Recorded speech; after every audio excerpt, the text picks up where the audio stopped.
Bienvenue à toutes et à tous à cette nouvelle séance de Découvrir le cinéma. Aujourd'hui, nous vous proposons de découvrir Soul Kids d'Hugo Sobelman, un documentaire choral dans tous les sens du terme. Choral, au masculin, ça indique un film qui a un nombre de personnages principaux importants et surtout qui sont traités de manière égale dans la narration.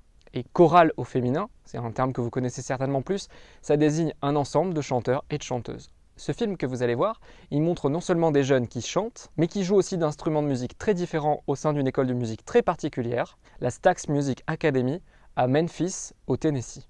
La Stax Music Academy, c'est une sorte de conservatoire qui permet à ses élèves, qui sont surtout des collégiens et des lycéens, de rêver à obtenir une bourse qui leur permettrait de rentrer à l'université.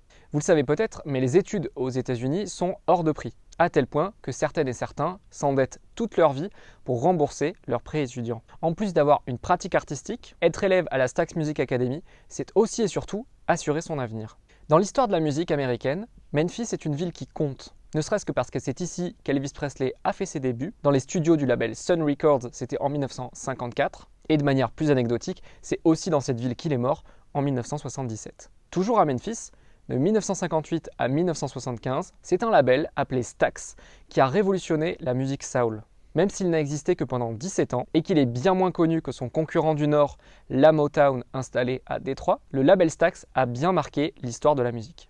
L'artiste le plus célèbre du label Stax est peut-être Otis Redding, qui mourut tragiquement dans un accident d'avion en 1967. En plus de marquer l'histoire de la musique, le label a été lui-même marqué par l'histoire américaine en train de s'écrire. Le label Stax a en effet été le témoin privilégié de la lutte pour les droits civiques du milieu des années 50 jusqu'au milieu des années 60. Avant ça, le Tennessee, l'état dans lequel se trouve Memphis, avait déjà une histoire très chargée. Au début du 19e siècle, c'était l'un des États les plus esclavagistes. À la fin du 19e siècle, c'est dans cet État qu'est né le mouvement suprématiste blanc, le Ku Klux Klan. Et jusque dans les années 60, c'est l'un des États qui a usé le plus de la ségrégation, c'est-à-dire la séparation institutionnelle des Noirs et des Blancs dans l'espace public. En 1964, le Civil Rights Act fut adopté aux États-Unis. C'est une loi qui interdit, en théorie bien sûr, toute discrimination reposant sur la couleur de peau, l'origine, la religion ou le sexe d'une personne. Car c'est bien de ça dont il s'agit quand on parle des luttes pour les droits civiques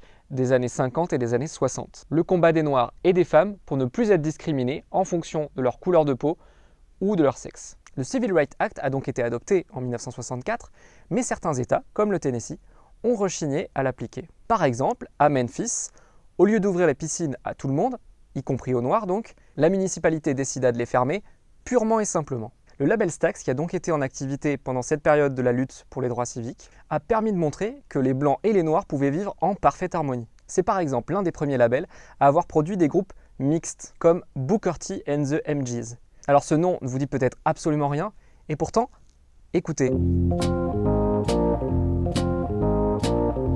Ça, c'est un extrait de Green Onion de Booker T and the MGs, un morceau que les cinéphiles auront peut-être reconnu, puisque vous pouvez l'entendre dans American Graffiti de George Lucas, mais aussi et surtout dans les Blues Brothers de John Landis. En s'installant dans les anciens locaux du label en l'an 2000, la Stax Music Academy a donc fait le pari de former les futurs soulmen et soulwomen en se servant de l'héritage musical du label comme base pédagogique. Je vous laisse à votre tour rentrer dans cet endroit à la rencontre de ses élèves et de ses professeurs qui, j'en suis sûr, seront une source d'inspiration pour vous.